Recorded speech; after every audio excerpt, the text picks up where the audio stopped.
Good. Well, good evening, everybody. Welcome to Master Road Ministries, the road less traveled. We're excited tonight with our friends that we have not seen in a long time because we've all been busy doing great things for the kingdom of God and for business. But our friend Jen Manto and our buddy Jason Paulino, they're actually brother and sister.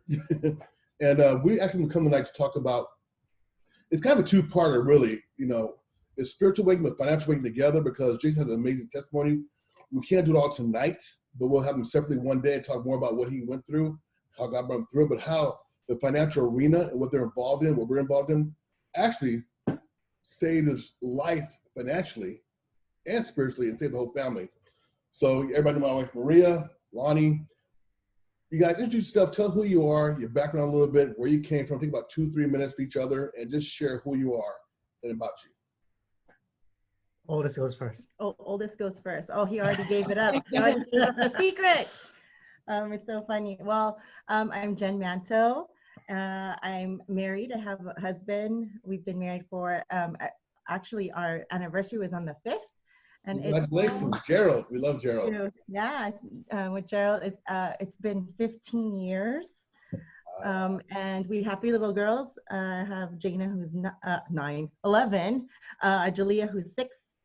And then I have my youngest, Jeremiah, and she is 3. My mom and brother, obviously, we all live together. One big happy Paulino family, Paulino Manto family in the home. And background, I used to be a programmer. I have a business degree in computer information systems. And I did that for 13 years. And then financial education and financial industry found me back in 2015. But we've always been one of those families that always going after home-based businesses because we always believed in the dream of being your own boss and having control of your own time. And me and Jason, we're the brother-sister duo that you'll always find wanting our own time. Like we don't want to, adhere to a boss to tell us what time to be at a job and things like that. If I could just say it, we're really lazy. It's kind of funny to say. We like to, if we could sleep in, we'll sleep in. You know, we're really, it's kind of part of our background from my dad. But at the end of the day, I did do 13 years of programming. I went to school for it. I loved the people. I didn't like the logic, but that's what makes my brain go as logic person as I am. And that's where I come from as far as my background. And then I have this younger brother who's younger brother. Right? Love you guys. And Jason, you're involved in ministry and business also. And how are we gonna start this? Tell a little bit about, well, we met you almost, gosh, how long has it been now? At a wedding almost a year and a half ago. Supernaturally met, which goes on a ministry journey with you and also a financial journey with you, which none of us planned, but we started hearing some of your story. You come to our home group for a season, and we got to build friendship, relationship, bring a brotherhood, a familyhood together. But you have a ministry background and a financial background. Can you share a little bit about that a little bit? Yeah, no. So my actual background was in design engineering. Really good at what I did, but wasn't fulfilled there. Felt like I was underpaid. And not being taken care of, right? And I wasn't fulfilled. But I had a bug for being an entrepreneur. I wanted to have my own time. Really, I found faith in a business opportunity.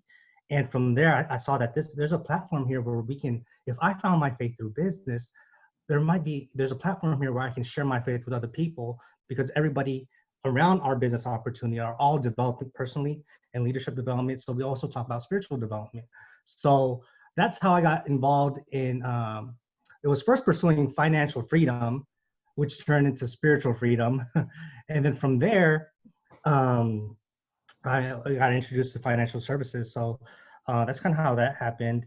And actually, a friend of mine started a church in Napa, Pastor Cameron Jones, and we were helping him out there.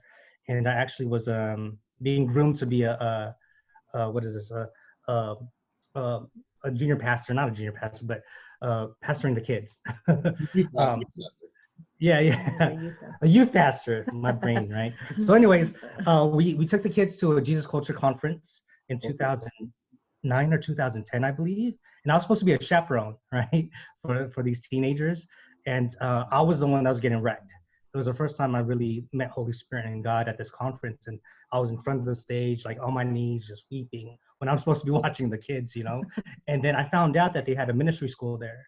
And then because I was a chaperone, they had different breakout sessions where they were, teaching and grooming people to be youth pastors. And that's where I got the bug. And this is when I was still working and also trying to do a side business at the same time. And that's when I realized, I don't really want to work for someone for the rest of my life because I don't feel fulfilled here. I feel there's more for me and I want to really pursue ministry. So and then Florio, a good friend of ours, right, introduced us to financial services. And that's when the dream came back to life. Like, this is where I can finally get my financial freedom. This is what my train of thought, so that I can go pursue ministry. Mm. I want to take you back a little bit. You hit something I want to hit back. You said you took these young adults to a Jesus Culture conference, a very familiar Jesus Culture, but you said also you got wrecked. You began weeping. What happened to you there? What can you explain inside what was going on? Because that's not normal. But it was Right. No, it was during worship. And if you have ever been to like one of these Jesus conferences, Jesus Culture conferences, or any of those big conferences with amazing bands and all that stuff, they really go after the Holy Spirit, right? And it was just during worship and the lyrics and just being in the moment and just like basically letting go. And I forgot what the songs were, but the lyrics it felt like the music was specifically speaking to me. Like I was finding this connection that I never felt before. I grew up Catholic, but we weren't practicing. We weren't practicing Catholic. We just went, on the holidays, right? But I never knew what relationship was. And I never felt that, I never had that experience. I just knew that I was searching for something that I had a void. And it was an experience where just feeling that everything was okay, regardless of all the bad things I did in the past, regardless of, all the things I went through, that I was forgiven and I was loved, and there's just so much emotions coming at once. It just wrecked me, got me to my knees, thanking God in a special moment, I guess. Yeah. I'm so glad you shared that. You want to say that there, baby? I would like to just ask Jen how that has impacted her to watch her brother go through this. Well, we were part of a business in the past that introduced our family back into finding that relationship with God. And back then, if you're talking 2009, 2010, I was very busy. I was still working. I just had my oldest daughter. She was only 1 year old. I remember Jason leaving, coming back, watching him grow, especially spiritually, it's huge to me.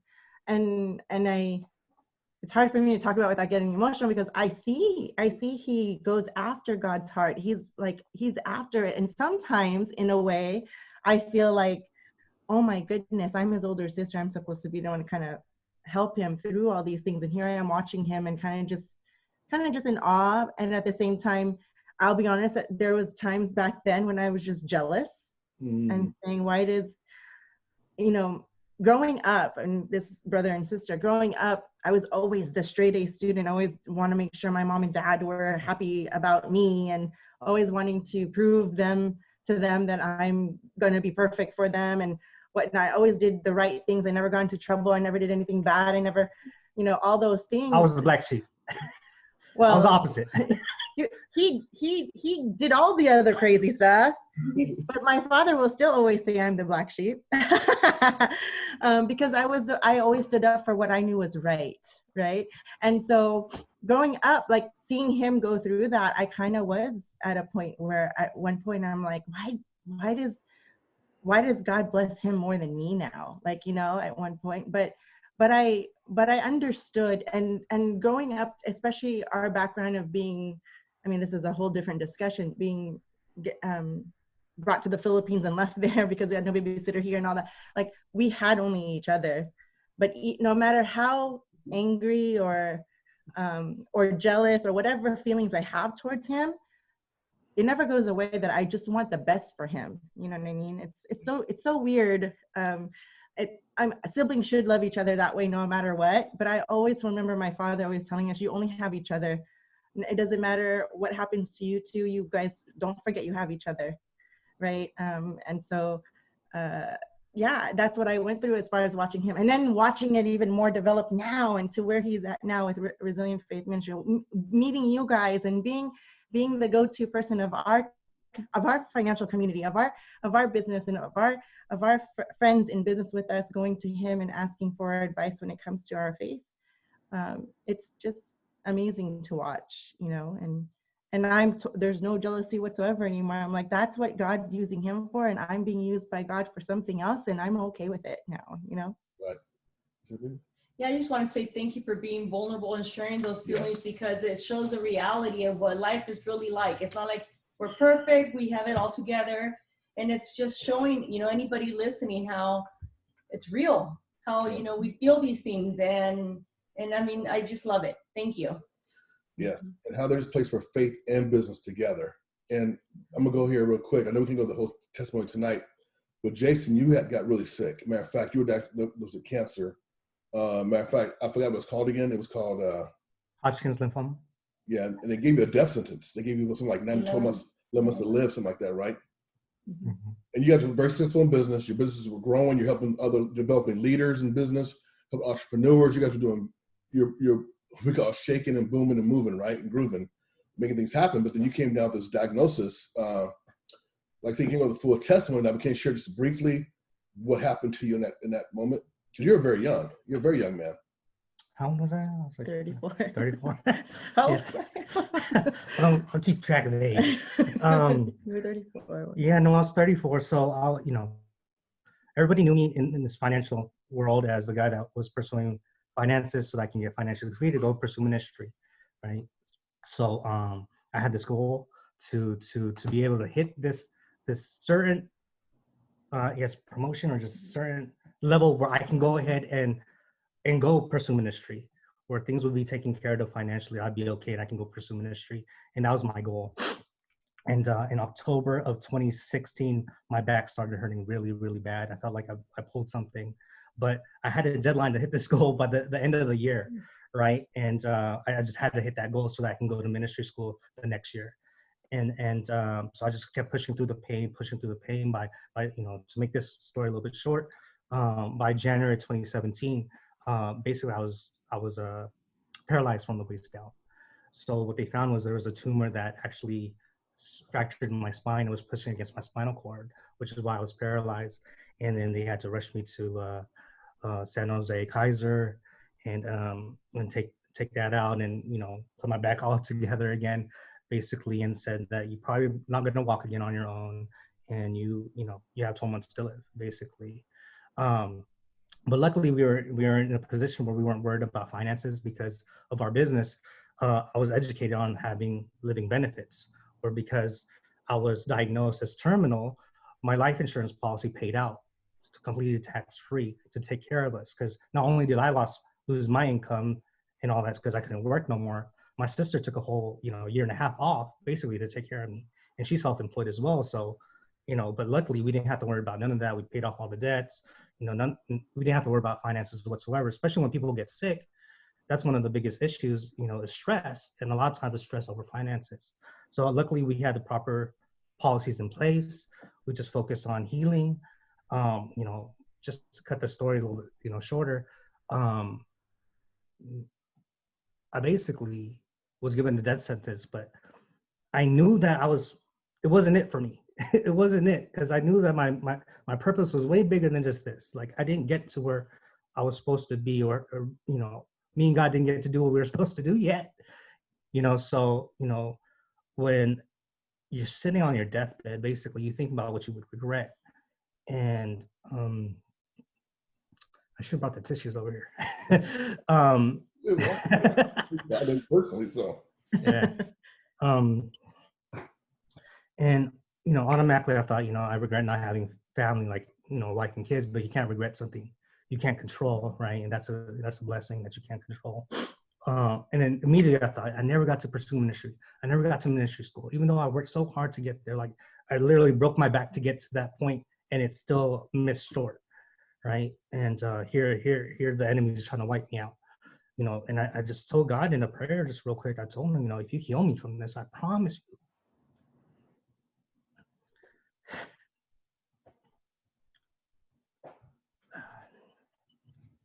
I told him, I promise you, I'd pursue ministry for the rest of my life.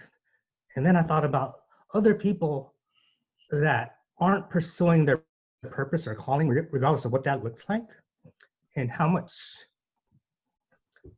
Because I thought if I would die now, it'd be a wasted life because I never got to fulfill my calling. Now I think about other people. There's so many people not doing that because they have to figure out, they're surviving basically. So I said, if you heal me from this, I will pursue ministry for the rest of my life and I'll help anybody else, get to where they need to go. No strings attached. Just because if we help people pursue their calling and purpose, that benefits the whole kingdom, So, they gave me that diagnosis. It got worse. It got worse and worse. Nothing was happening. And they actually had to halt all cancer treatments because they found tuberculosis in my chest, my prostate, and my brain. So they had to halt all of that while nothing was working. And then basically went through all those treatments for tuberculosis with my spine stuff going on with the cancer. And then by finally we got to do a CAT scan. We stopped all the treatments, right? That was when I knew this is probably it now. I had to come to terms with it, with dying. But, fast forward to February 2018, this is 2017, the whole year, right? It was going through it. 2018, we took a PET scan to see where the cancer was at because we halted all cancer treatments in July of 2017, right? So February 2018, we took a PET scan and it showed that I was, cancer-free. I was in remission, and it was just like, well, it was a miracle. It had to be a miracle because to be told you're given 12 months to live and then all treatments for your only 50-50 chance to live had to be stopped because we had to deal with another ailment that came around. I was quarantined before quarantine was cool. Before it was cool, yeah. He was quarantined away from us. And it's funny that during that time, during the time when he was quarantined, it's just a funny thought that I just thought of. When he was quarantined, no one's allowed to go to his room because he might be contagious. I just had a baby. I just had my youngest one. And for whatever reason, whenever I got to the hospital, I would walk right into his room, right? He would look at me kind of medicated and all, but and then the nurses would come all like astronaut looking. Here am I with a newborn baby. And I go, is there something wrong here? And I look back now, God had to have been taking care of all of us, making sure that he wasn't alone, that me and the baby were there with him. And at the same time, containing that contagious disease so that we would be protected, so that we could be around each other. Yeah. And all of it had to have been God. Yeah, no, for sure. I mean, and that's why having a relationship with God is so huge because I had, when I was given the diagnosis, just peace over all of it. Like I wasn't afraid at all. Like the doctor was trying to scare me, like this is going to be a tough road. Like this is it, like, well, there's nothing else I can do. So let's just get along with it. But also like, we haven't really talked about this, but when they halt the cancer treatments, we had this peace that I was cancer free already. Like it was like, I think you even said, I think you're okay already, Yeah. But there's no signs of why we should think that way, Yeah. except for just this peace. Nothing logical. Remember, I'm logic. There was nothing logical about it. Yeah. At all. But I knew I knew he wasn't going anywhere. I knew that the logic is supposed to be that he had to get the treatment, but he couldn't. The logic was, this is it. Say goodbye to Jason now. Like, let it go now. But it was never a belief. It was never a thought. Like, we're like, maybe you're good now. It was like we continued life knowing that he'd be better, like with no thought of him going anywhere. I'm so glad we touched on this and shared briefly, because I know the whole bigger story, because I'd be bawling like a baby, because I just know you guys love you guys, and we do. But I want to transition from the spiritual side, because it's very important. The foundation, we're going to the financial awakening side, because it's so key what you say. You're 34 years old. you're single, you got your life in front of you, you're having fun, you're doing business, you're working a little, you got your work job going, transition out of that, be an entrepreneur, you get sick. But why was somebody at 34 thinking about finances? I mean, as far as having things in place. And that's something you think about when you're 50, 60, 70.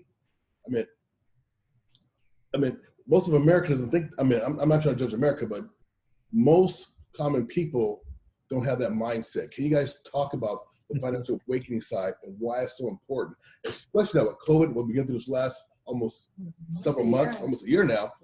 We got to give us a message to talk about this whole financial awakening, spiritual awakening, physical awakening.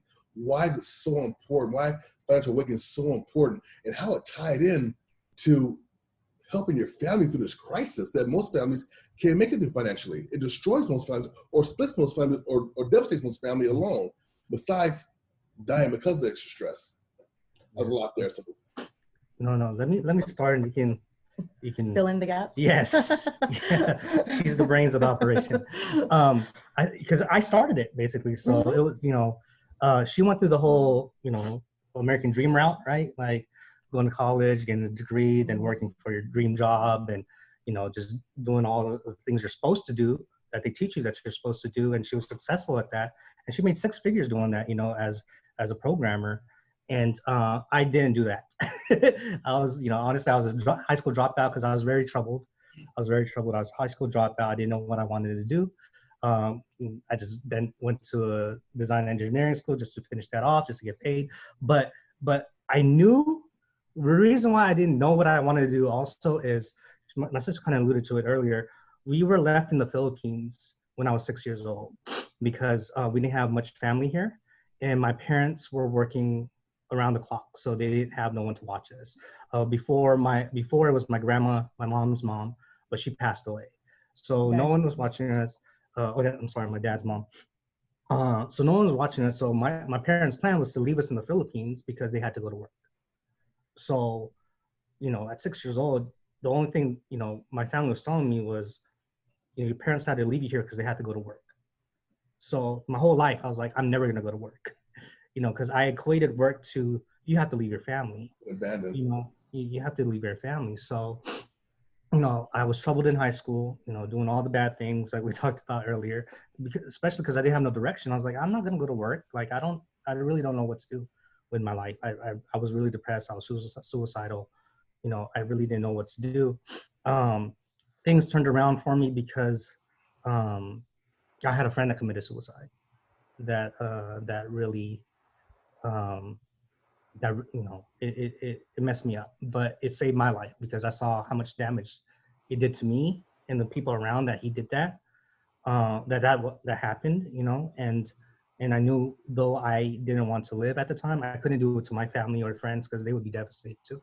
So it was like a turning point for me.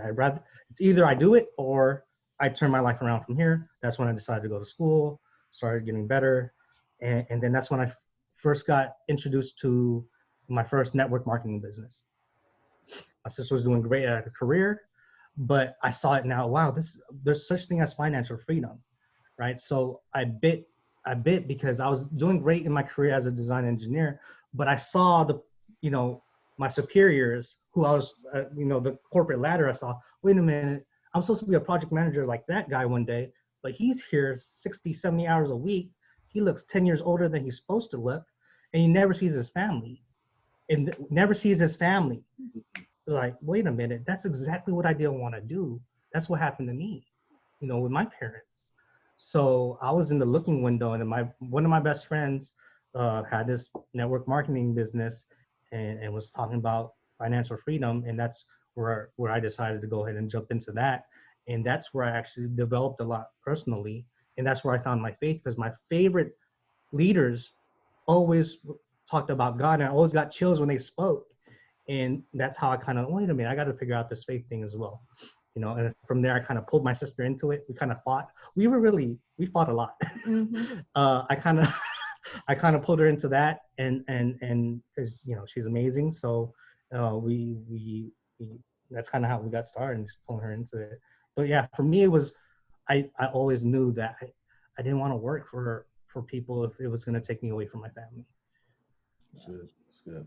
And as far as the well, we did all those network marketing businesses because we were looking for financial freedom. We were looking for a way to, you know, it was thrown to us that you could be a stay-at-home mom, you could, you know, all those things. But it led us to the financial services company that we're a part of now. And the financial education, the financial awakening that we always talk about is families out there don't know that there's such thing as protection for their family for things like what happened to Jason. Like you just said, Lonnie, there are products and services out there that, because we're not educated on it, families go after GoFundMe. Families go after there's nothing wrong with it. There's, you know, don't get me wrong. Jason is one of the biggest givers to those kind of things. And the thing is, it was just lack of financial education. When you look at when you look at our education of period from elementary school all the way to even a PhD, yes, there's finance 101 in college. Yes, there's accounting 101 in college, but no one's ever told us, you make X amount goes to taxes, X amount goes to Social Security, X amount goes to this, and you should be saving X amount, and you should be protecting and having a foundation of the proper financial products and services so that if something slips up, there's going to be a foundation there to make sure that your family's taken care of. And we all know of families that when someone passes away, there's fighting about things that belong to people, or how much it's going to cost to bury someone. I love all my aunts and uncles, you know, but I watch them fight over my grandma's stuff in the Philippines for the littlest things, flowers that should be there every year or whatever it may be. And to be honest with you, no one wants to go through that. No one thinks about it. No one wants to think about the hard things, but with the right foundation of the right products and services that you're not just signing up for just because someone at the water cooler at your job told you to, or HR or boss told you to. You need to really educate yourself. Everything in life that comes for the wealthy or successful comes from self-education, not from the typical. And I'm not knocking on it. My kids are in school. I mean, obviously, we want a solid foundation for knowing how to read, write, arithmetic, all that stuff. But we need to know the foundation of how money works and how it can benefit you. I always tell my clients and people who want to hear about what we do, if I take your dollar and I can turn around and make it $1,000 for you and your family, if you got sick or pass suddenly, or just as you let it sit and grow, wouldn't that be a good deal? Wouldn't you want to learn how to do that? And it saved our family. I was more passionate about sharing what we did because I witnessed what it did for my family. I would not be in this beautiful home that Gerald and I have been looking at for so long if it wasn't for living benefits and him saying, you know what, you've helped us, so you've helped me. I want to give back to the family, and let's get that home you want. You know, a lot of people might look at it as an older sister taking advantage of like a huge payout to, you know, it's not that. We grew up, as my dad always say, hey, what's mine is yours, what's yours is mine. And my father was a giver, so much so that he would give away the last cent that he had to all his family in the Philippines, and make my mom go crazy, because as an accountant, seeing negative accounts and credit cards and bankruptcy and all that, just to have nothing to show for it, but because he has a heart that he just wants to give. And I now know I'm so much like my dad in that way, and I give back first, no matter what. When we make a good month, we make good money.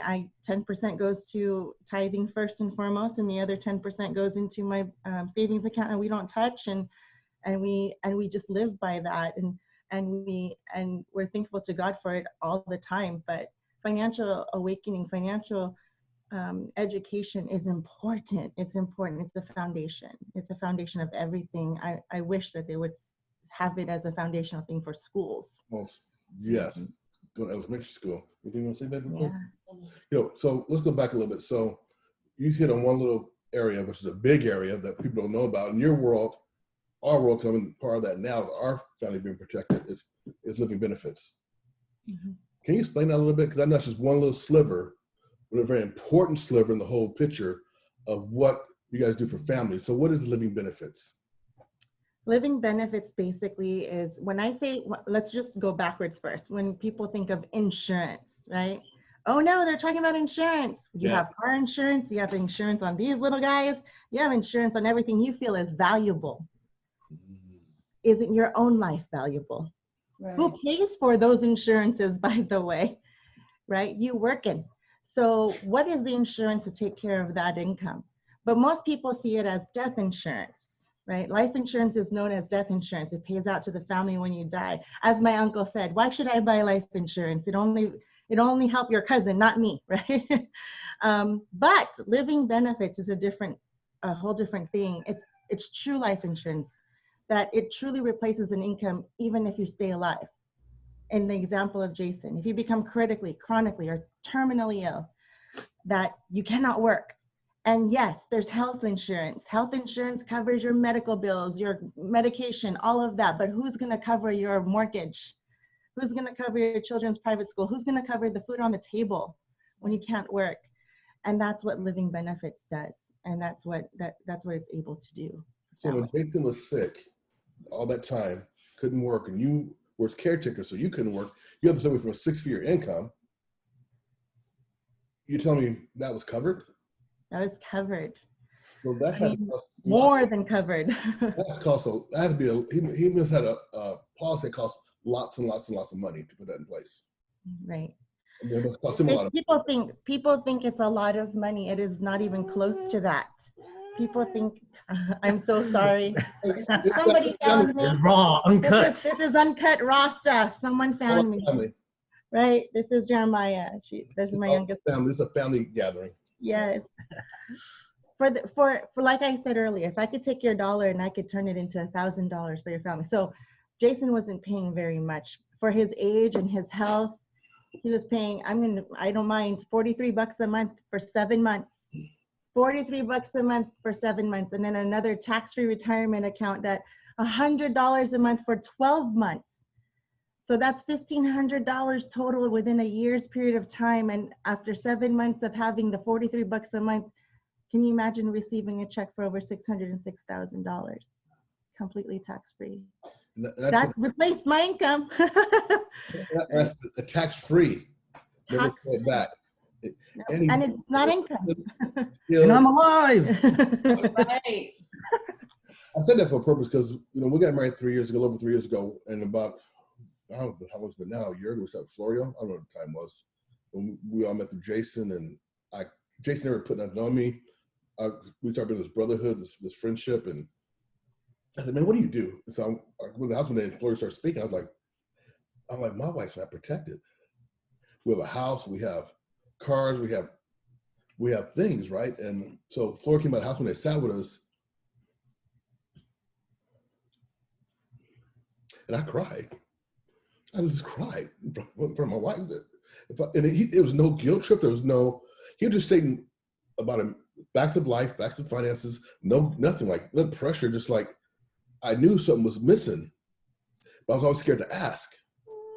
I began to bawl because if I had passed away right there on that table, she was left with all of it.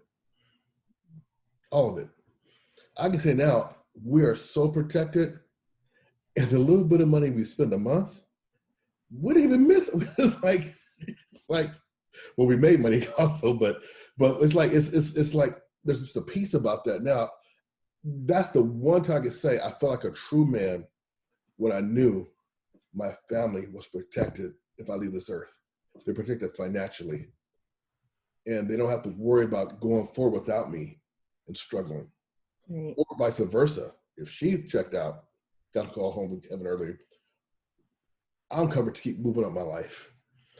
And that's the most, and it was simple. I got mad. Actually, I got mad too. I got angry when I saw this whole concept because, like, why aren't we taught this? Mm-hmm. So I just got frustrated. So we're in a place now. It's like we've added more here, because we see the value of our future. Even I was older in life when I started doing this stuff, but it was so worth it. Anyway, so thank you for sharing that part. And now that's just a piece of what you guys do and help families with. And go ahead, man. I'm just, you got me emotionally right now. You want to say, Ben? Anything you want to jump in there, Jason? Just share some of the more valuable. Oh, no. I mean, like, if we didn't have that, it definitely saved my life. Obviously, God saved my life. But if we didn't have those instruments in place or those policies in place, you know, I know for a fact it would have killed me inside, knowing, because my first back surgery, I have 11 screws back there, 2 rods, right? And I had two, they had to replace those. So I had 2 of those. My first one was 119,000, right? The ambulance ride just from Antioch to San Jose and back was like 30,000, you know, and, you know, I'm bedridden basically. Just thinking about this stuff racking up and putting my family in that financial situation, you know, fortunately we had the proper stuff in place. That's why a lot of times the people that are successful in what we do have those crusades in our heart, that it's either they're running away from something or you know, it helped us. So we have to, it's our duty to share this with other people. And it, you know, it's just sharing it, right? Because we need them to get woke, right? Get awakened, so that they can know their own options, get educated, basically, just get educated. Because if we don't share it with the people that we love first, right? If Florio didn't share this, I'd be dead. Yeah. No. And if Florio, if you ever hear his story, he you know, he shared that, I think, on your guys' meeting here. It was what happened to his dad that left his family devastated. You know, so he was running away from that or stopping that for his family, right? So, and it's funny how you said you were upset. That's how I got when Flo first showed me the financial education. Like, how come I don't know this? How come my sister does not know this? And she's, you know, business major and all this stuff. And it's almost like they're hiding this information from us. Like it's a conspiracy. But we're out here trying to share it with everybody so people can just make the best decisions for themselves versus not having the options. And yeah, no, it definitely saved my life. And if we don't share it with other people, like who else could we not be saving, I guess, right? And because you see it all the time, especially with COVID happening now too. The people were we just got to them sooner. We just got to them sooner, you know. And it is a duty, and it's part of, you know, being free. And here's, you know, as we're talking about these things, I hope people are listening to this, not thinking that we're bashing people that go to work and are in their purpose and love their jobs and stuff like that. It's not about that. It's about, you know, if there's a way that we can provide, if you can provide for yourself more for the resources, provide more resources towards whatever your purpose, your calling. That's why I love, you know, building the company that we're building, is we're focused on helping people fund their purpose. You know, so it's not about the spirit of mammon, right? It's not about, you know, the prosperity gospel. It's about getting educated and using all the resources God gave us to further the kingdom. And just basically just further the kingdom, or just further the purposes and callings that we have on our lives. So this is raw, real, unrehearsed. Our friends Jason Spelling and Jim Manto, brother and sister, entrepreneurs, very successful in business. Jason's power stuff in ministry. Good friends of ours. We love them, and we're just talking about financial awakening. How important it is. I'm actually get some tough questions that there's not you guys are going to ask. It's popping right now. In your opinion, generally speaking, why is it so hard for common people to talk about money? Honestly, I think there's a stigma that money is the root of all evil. There's a stigma of money is a bad thing. There's a stigma that the rich are bad and they pay no taxes and they think that's a bad thing. I believe it's just lack of education, lack of understanding. For every wealthy person I've met, they're the biggest giver in some sort of way. And they want to be the catapult in the education to what their dreams are. And for those people that don't understand that, it's because they never they never thought that they could ever have an option to be able to take advantage of getting that chance of having abundance so that they can go pursue what they really want, and they just don't believe in it. That's what I believe it is. I feel like people are just they sway away from, they're afraid of having abundantly something that they have, so the abundant mentality they're so afraid of, when because they were grown in a scarcity mentality environment their whole entire life, and they just don't believe that there's such thing, and it's perceived to be wrong. Jason and I, or we grew up where no one's super rich and uber rich in our family, but There's one person. but but they don't act like it. Okay, so but in the Philippines, imagine growing up in a place where we didn't have running toilets, and then growing up in a place here in America where we have everything they wish they had over there. It's almost like we were brought over there, and my dad always said it, you guys don't understand how lucky you are if you lived over there. And then he made us live there. But like, we understand resources properly. Do you have to have an abundance amount where it's overflowing like Scrooge McDuck, that you can swim in it? Maybe not, but enough so that you can give back and do what you really want to do, and make a difference in people's lives, right? That's what I think it is. Why people are afraid of it is because they're just not educated on it, and that's our whole entire thing, is to educate people on how money works, and what you do with it is up to you. It magnifies you as a person. The more money you have, if you're bad and a jerk with it, you become a bigger jerk. If you're a really good person who gives and has a big heart, you'll give more. And that's what I believe. It's a tool. It's a tool. It's like water and oxygen. It's a tool. I think, that's exactly it. Just not being educated around stuff. I think a lot of times too, what she was saying, our upbringings, or maybe there's trauma around it. I've no, people that are scared to look at the checkbooks, or scared to look at their 401ks, or scared because there's trauma around that. Maybe they didn't have much growing up, and they was not educated around that. So it's a touchy subject for some people. And speaking about an awakening, I'm part of a inner healing ministry with Sozo up in Sacramento, Bethel, Sacramento, Sozo. And a lot of times, we talk about mammon, right? The spirit of wanting more, right? And she talked about scarcity. There's the poverty spirit as well. That it's huge. It's huge. And if people aren't aware that there's something more to this, just the surface level things, that there's something deeper that might be more traumatic that you need to get at, it could change everything, right? Like there might be something spiritual that may be attacking them, or something traumatic that may be holding them back, chains or lies that they're believing, right? As she was saying, it's just identity too. It's identity. They say we will only,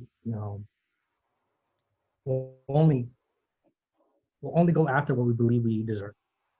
And there's a lie that we don't believe we deserve in something, or there's a lie that we believe about ourselves or about our God, that is our Father, that provides everything that we need. Then there's something spiritual there too, that we need to go after as well. And that's where my hopes is to pursue that aspect of finances. Is what does it look like in the spiritual realm, and what does God say about it? Because for me, I personally developed for over 10 years, leadership development, we all did this for over 10 years, but nothing really gave me breakthrough except for real spiritual development, and what God really says about the situation, to cleanse all the brokenness I had and all of the lies that I believed about myself for God, so maybe there's lies people believe about their finances, about what they deserve, about what, who they are and their true identity. So that, I believe that plays a huge role as well. And I think me as being a young person, I think I speak for many out there. You're young, you're working, you're having fun, partying. And one day, someday, yeah. And then that day comes like, oh man, I didn't do it. I didn't take care. I didn't know I needed all this to make that happen. Mhm. And that's why we see so many people that thought they had things in place, 401ks, other kind of retirements they thought they had in place, or having to go back in the workforce and they don't want to, but they have to because they weren't set up properly. They didn't have the right people around them to educate them, the right education tools in place to put in position so they can stay retired. They chose to be retired. And we're hearing, as we educate ourselves more and more, we're hearing so many sad stories of people that thought when they retired with their 401ks or other stuff that they'd be in a certain place. They're like, it was false. It wasn't real.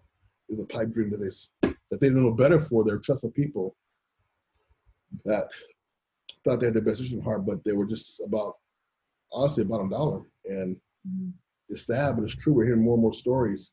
Or you have the young couple that buys a house and it protects one of their biggest investments that were making is their dream home, their first home, whatever.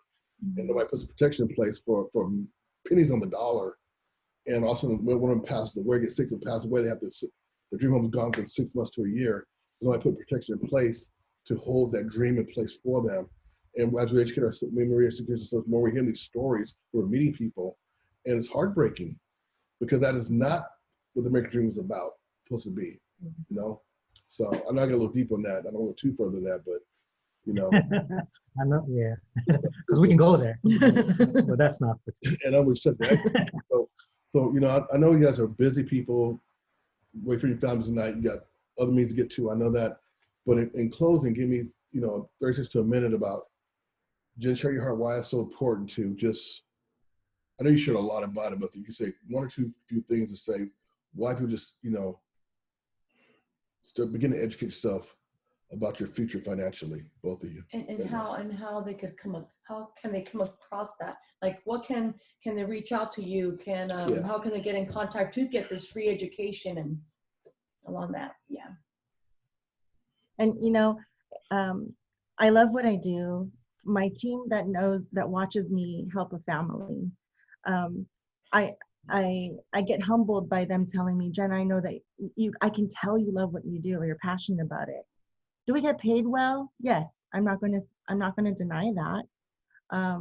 But that's at the end of the day, when a family is properly protected because of the information that we shared with them. Sometimes I will tell people, trust but verify. Trust. I'm not going to tell you to trust me 100%. You don't know me. We just met. But believe me in the education that I'm giving you, it's real and it's out there. And we always third-party information, books, amazing books like What Would the Rockefellers Do? Power of Zero, Money, Wealth, and Life Insurance. Amazing was the Retirement Miracle, Stress-Free Retirement. We have the books and the resources. And to us, if you're willing to just hear our education, we actually gift it in the form of a piece of a snippet of the book so that you can get more information. And if you want more, you can get it on your own. But we're here to educate. I always tell people, when you make a decision, always make an informed one. Not one that you were able to understand, but not one that you just, because so-and-so said so. Yeah. You know what happened with me really quickly about my 401k? I remember going to my mom. My mom was an accountant for the state of California. I remember getting my first real job where they offered me a 401k. I went to my mom, what do I do? You max it out. You just sign up and max it out. It wasn't until I was part of this company, I finally looked at my mom's finances. I'm like, Mom, where's your 401k? Right? You know what she said to me? I never had one. And I'm like, what? And she goes, never had one. I don't have one. I work for the state. I have a pension. I wanted you to have one because I never did. You know how us parents always want more for our children? But the problem is they don't check the fruit on the tree and they don't get education around it. They just heard about it from someone else and they say, oh, that sounds good. You should do it. Here, we're going to provide you with as much education, as much information you need to make an informed decision. And nobody's 100%. Do I have people that get the information, don't believe it, or go turn around and do something else? It doesn't bother me because God knows that I'm doing my best to educate, and that at the end of the day, it's up to them to make the decision. And so we can, you can definitely, I have a Facebook, right? And you can reach me on there, DM me there. We have our financial education webinars and things like that we host all the time. We're actually doing an event tomorrow teaching people about Medicare and Medi-Cal, what's the difference. We do trusts and wills. We do everything you can think of in the financial realm so that people can get informed and educated. And we just hope that because we help with the education, that they just ask us for the help as well.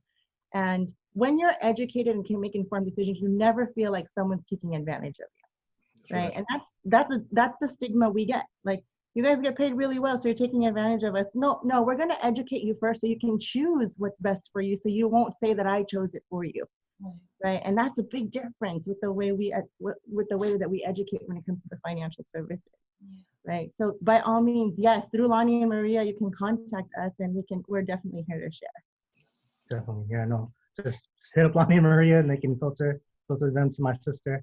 Right. And one of my favorite leadership development speakers, Chris Brady, talks about how there's so many things in life that you can learn and develop in, and but some things that you can leave without, right? Like maybe like my sister doesn't need to learn how to cook, right? So just kidding. She doesn't cook, that's why. There's things that you can go through life and not having to learn it. Like I don't have to become a ballerina. I don't know, whatever, right? But then there's certain things that you do have to. You just have to. And one of those things is finances and getting educated. So what I would say is definitely just find somebody that you can trust, that has your best interest in mind, and your soul in mind, and your family in mind, to educate you and just hold you by the hand and teach you and give you the resources, like you said, to educate you yourself, because you can't go without it, because otherwise it's a train wreck that's just waiting to happen financially in the future somewhere. It's a train wreck, right? Just waiting to happen. And that's what this awakening needs to be. People need to be awakened to that, because otherwise I would be dead. People be losing their they have to work till they die, are basically enslaved to have to work, right? Without having this education. And like you said, we won't get too deep into it, but then there's reasons why that is also, and we're here to combat that, right? And pray about that and infiltrate this business mountain to influence it with kingdom principles. So get with Lonnie Maria and get with her. I'll say this real quick. Once we got educated and we put things in place, we knew it was right, and we share it with some of our friends and family, got things right for them, we felt so great. Yeah. And they felt great too. And we were able to make some money in helping them be more protected and have a better outcome in their future. It was just right. It was win, win, win, win, win, win. That was beautiful about it, And you guys got time for one more question or one more hard question? You got to go. Okay. No, we're good. Really short. Jake earlier said one word. Now, and I'm older than you guys, so I grew up in a stigma where this word was very, very the word was not commonly liked by people. The word called network marketing. And that's a beautiful word if people understand what it really is. And there's some, like any kind of church, any kind of company, there's good companies, bad companies, good churches, bad churches, good doctors, bad doctors. But you guys have been on this long enough where you know what it really means. Can you just briefly explain what it means to you about the negative, besides the negative stigma out there, that's been put out there by the bad people? Right. I think the word is just, like you said, there's a stigma to it. But if you just look at just the words, plain view, what does networking mean? Networking means finding people with common wants, common goals, and finding out not just goals, but I'm networking with people who are in different industries so that I can learn about their industry. In my network, I have a doctor, there's a estate lawyer, there's a tax accountant. You have networking for the word alone is getting value from leveraging other people that have the information that you don't have, right? So that you can learn that information. That's networking. Marketing is basically saying, here you go, market yourself, advertise it, right? So network marketing is not a bad thing, right? It's how they perceive it to be. Now, what companies use it for recruiting and for joining something or whatnot, to me, where it's not, where people get it twisted or wrong is when people join something and someone gets paid for joining something by simply just joining, right? That is where the bad criteria of those two words put together come from. Yeah. And a lot of companies do it, not just like even a regular company, even where I used to work as a programmer, they are network marketing them as a company that they are with other companies like them. Everybody does it. You have to be that person to understand what it really means and what the value of what it can be, to understand and what you can get out of it. And where it turns twisted is when people see, if I pay $100 to join somewhere, someone got paid $100 for me joining, and then I didn't do anything. That's where the bad, and and unfortunately, are there companies like that? Yes. And do they have good products? Yes and no, but for the two words alone, if people can just see past that, our company prides ourselves for being able to recruit people to work with us, because I have a ton of part-time families, part-time workers that are agents with us and have full-time jobs that love what we do because we're educating their families and friends. And that's networking, and that's us marketing it, right? That's good. No, for me, and I'll just share my heart about it. It's just, technically, it's just a different way to distribute whatever products and services you have.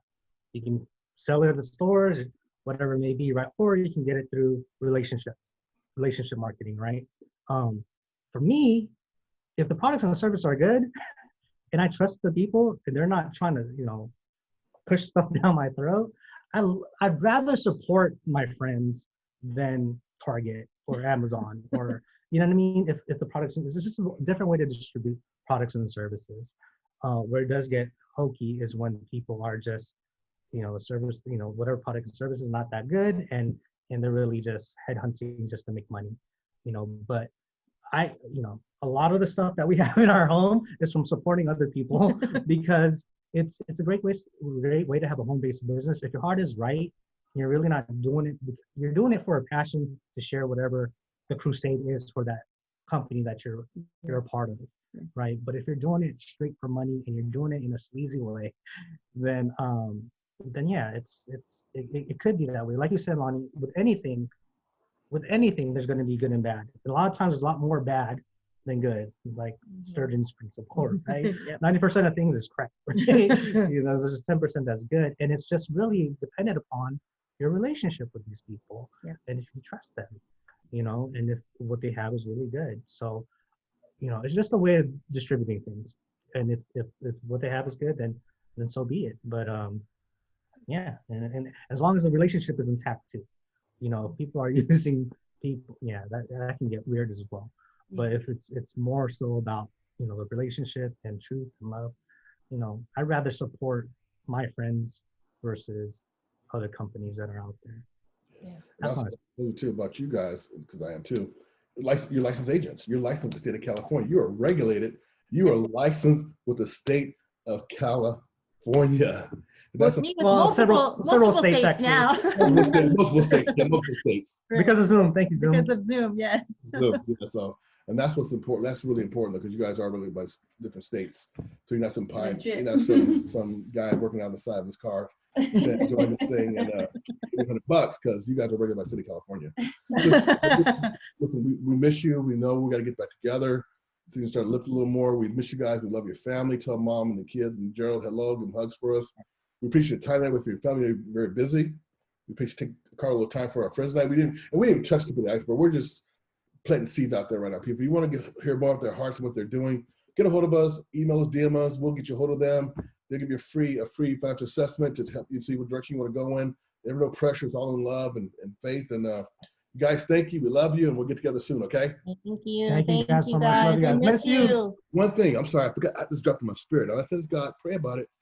You guys ever thought about co-authoring a book together? Co-authoring a book together? Ooh. From your Filipino journey to America and all. I'm just saying. Yeah. That sounds really good. I dropped in my spirit because you guys have a testimony on both sides of it that can affect a lot of lives and a lot of people in different parts of the world. So I want to give that to you. You think we You know that I feel it. I felt that right here. Yeah. That's good stuff. You can Hey, we love you ride guys. it. I can't. Thanks for your time. We appreciate the best time. We love you guys, okay? We love God bless. you. Thank you. Thank you. Thanks, everybody. Join us tonight. Have fun. Bye-bye.